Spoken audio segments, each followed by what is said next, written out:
ఆదినారాయణరావు. ధన్యవాదాలు అధ్యక్ష. ఆశ్రయం పాఠశాల నుండి చదివిన విద్యార్థిగా ఈరోజు చర్చల్లో భాగంగా ప్రశ్నోత్తరాల సందర్భంగా నేను చదివినటువంటి పాఠశాల ఈ స్థాయికి తీసుకొచ్చినటువంటి ఆశ్రమం స్కూల్ వ్యవస్థలో నాకు మాట్లాడే అవకాశం ఇచ్చినందుకు మీకు ప్రత్యేకంగా నేను ధన్యవాదాలు తెలియజేస్తున్నా అధ్యక్ష. చాలా సంతోషం.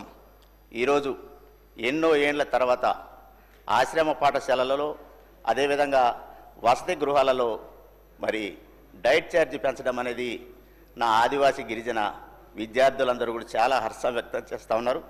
దానిలో భాగంగా మీరు ఒక పర్మిషన్ ఇస్తే ఒక 2 లైన్లు చిన్న పాట పాడాలనుకుంటున్నాను అధ్యక్ష. ధన్యవాదాలు అధ్యక్ష.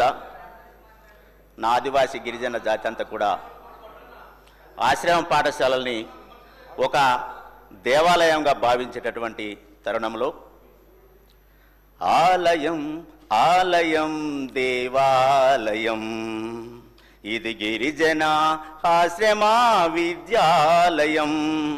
ఆలయం ఆలయం దేవాలయం ఇది గిరిజన ఆశ్రమ విద్యాలయం. గిరికోనలలో వెలసిన విద్యాలయం వనవాసి విద్యార్థుల జ్ఞాన జ్యోతి నిలయం. గిరికోనలలో వెలసిన విద్యాలయం వనవాసి విద్యార్థుల జ్ఞాన జ్యోతి నిలయం. ఎల్లలు లేని విద్యార్థికి కన్న తల్లి, ఎల్లలు లేని విద్యార్థికి కన్న తల్లి, కల్లలు ఎరుగని గిరిజన విద్యాలయం. కల్లలు ఎరుగని గిరిజన విద్యాలయం.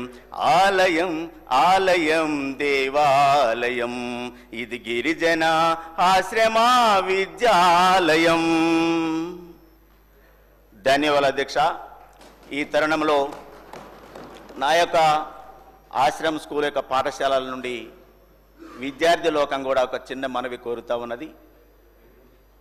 ఏదైతే గురుకులంలో కానీ కస్తూర్బాలో కానీ ఏదైతే ఇంటర్మీడియట్ అప్గ్రేడేషన్ చేయటం జరిగిందో అదేవిధంగా ఎన్నో ఏండ్ల తరబడి ఆశ్రమ స్కూల్ వ్యవస్థ ఏర్పడినప్పటి నుండి కూడా ఈ రోజు వరకు కూడా ఇంటర్మీడియట్ అప్గ్రేడేషన్ కాలేదని కూడా నా ఆదివాసీ గిరిజన ప్రాంత ఆశ్రమ స్కూల్ విద్యార్థులందరూ కోరుతూ ఉన్నారు. సార్, మీ ద్వారా ప్రభుత్వానికి సీఎం గారికి ప్రత్యేకంగా ఆశ్రమ స్కూళ్లను కూడా ఇంటర్మీడియట్ అప్గ్రేడేషన్ చేయవలసిందిగా తమరి ద్వారా నేను విన్నవిస్తున్నాను అధ్యక్ష. ధన్యవాదములు.